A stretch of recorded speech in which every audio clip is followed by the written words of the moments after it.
gitu aja. Ada yang mau? Iya, Arin bisa. Ayo Arin, pimpin doa buat kelasnya. berada.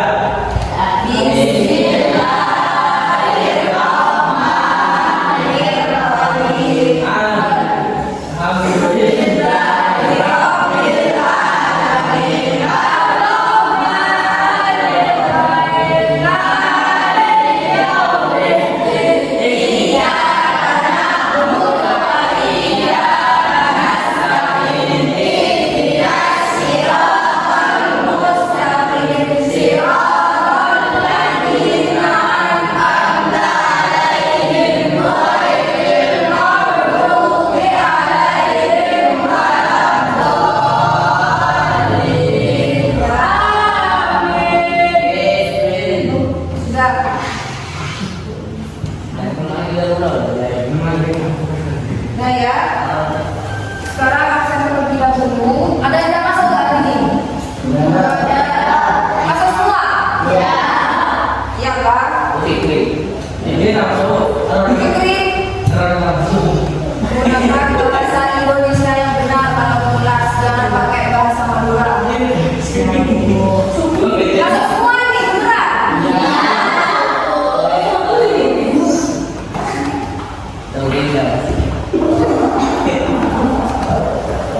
Makasih ya,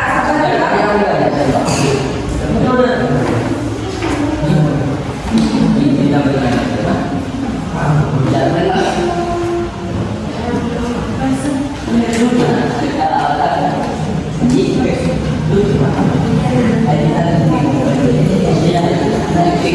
Sudah, sekarang pelajaran apa? Bahasa Indonesia. Apa bahasanya? Sekarang.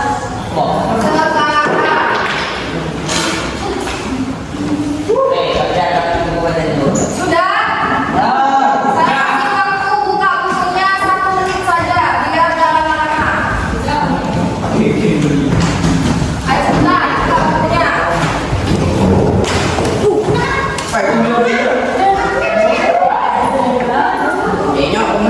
Sudah ya? Nah, materi sebelumnya itu kita membahas tentang apa? Sebelumnya di bab 2 kita membahas apa? Di minggu sebelumnya kita membahas tentang puisi. Loh, kemarin itu loh apa? Tentang puisi rakyat.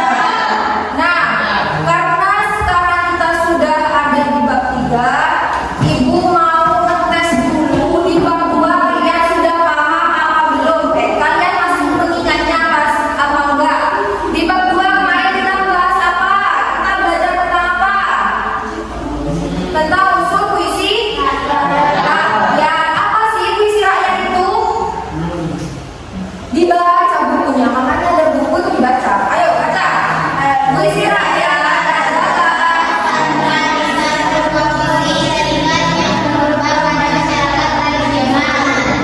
puisi rakyat adalah karya sastra lisan katanya. Karya sastra lisan atau puisi terikat yang dikembangkan oleh masyarakat. Yang cowok itu mana suaranya? Sionan. Sionan aja gitu. Ayo bisa baca. Puisi rakyat adalah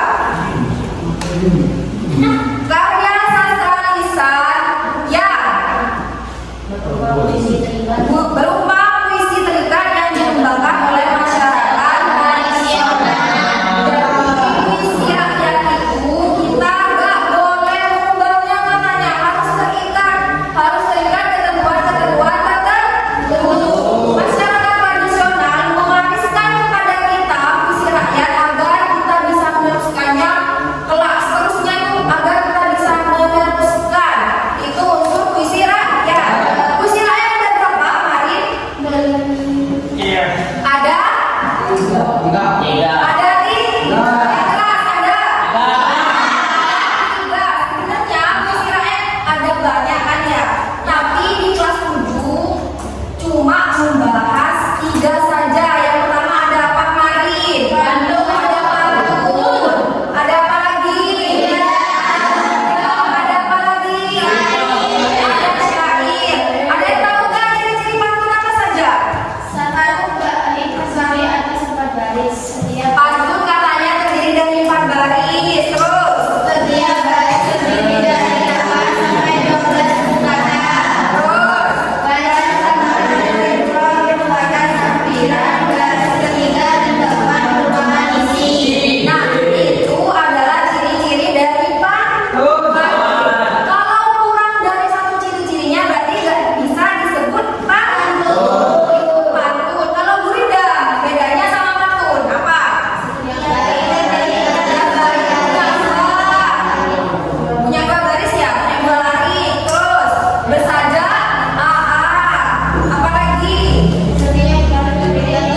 Teks prosedur. Nah, ada yang tahu nggak teks prosedur itu gimana? Yang memberikan petunjuk panduan atau instruksi untuk melakukan sesuatu. Ya,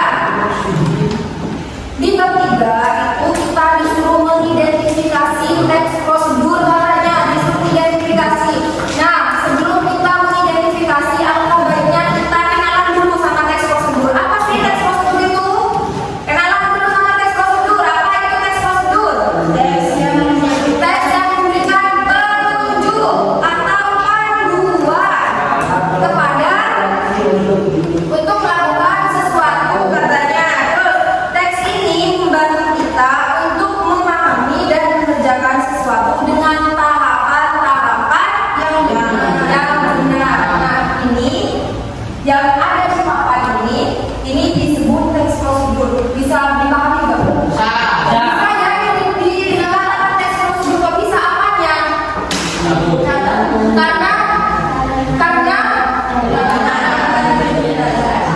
Karena kenapa ini kok dikatakan teks prosedur? Kenapa? Bukan masalah cuci tangannya. Saya tanya. Karena terdapat langkah-langkah atau tahapan-tahapan.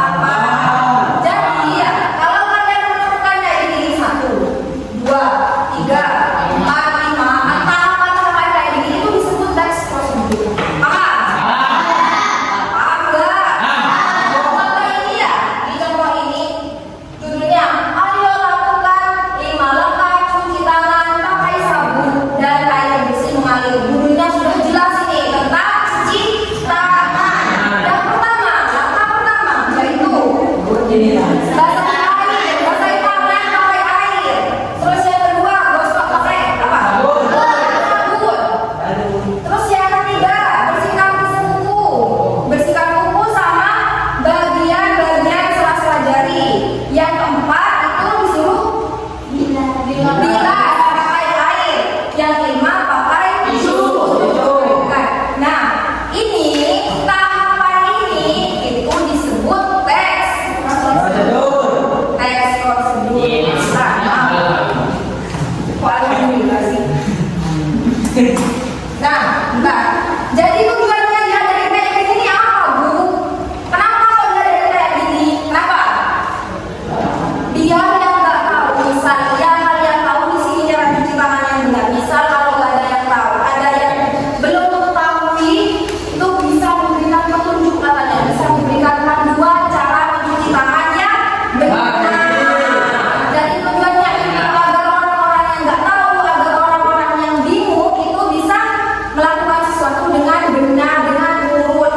Nah, kalau teks prosedur nggak urut langsung nih, misal ya langsung pakai sabun, langsung pakai handuk. Nah, itu nggak urut, berarti bukan dinamakan teks prosedur. Jadi teks prosedur itu berisi tahapan-tahapan, berisi memberikan informasi kepada orang yang tidak tahu.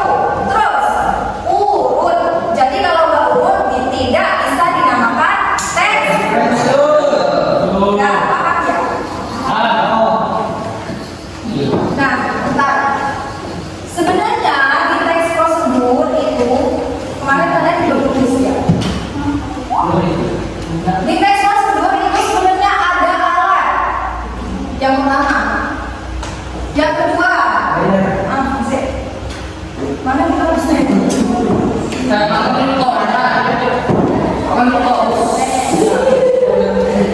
jangan rame.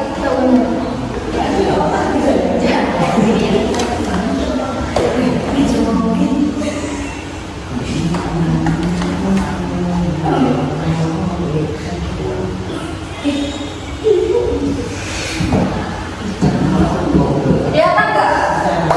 Ini kelihatan nggak? Harus fokus. Nih, kemarin kan kita nggak nulis tentang alat bahan sarang kalaka ya. Kita akan bahasnya sekarang. Nah, di teks prosedur itu katanya ada alat. Alat apa, Bu? Nah, alat yang digunakan dalam ini itu apa saja?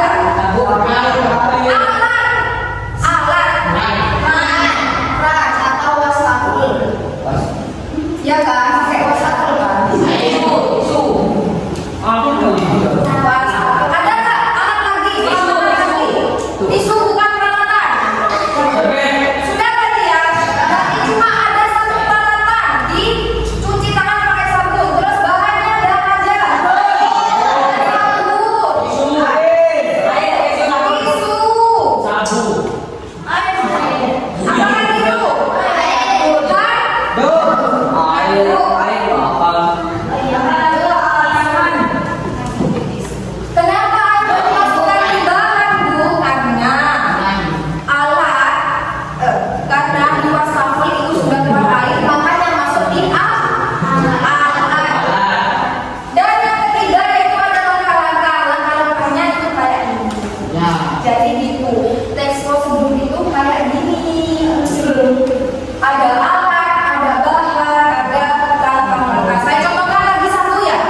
Pakai apa? Pakai nasi. Pakai udang. Gini, contohnya kayak gini.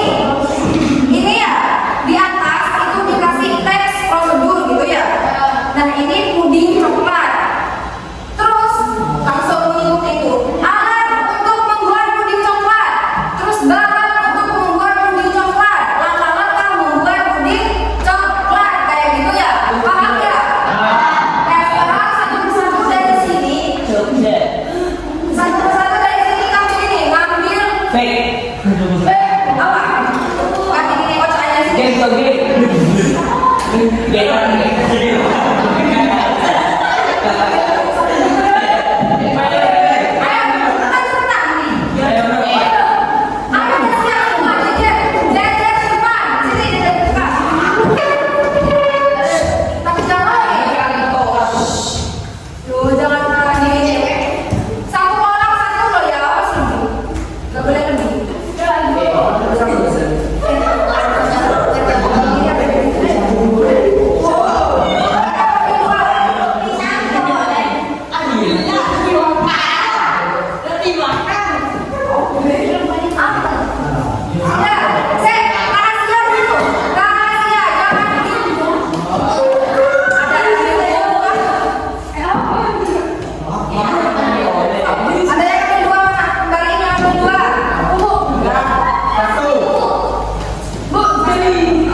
Nah,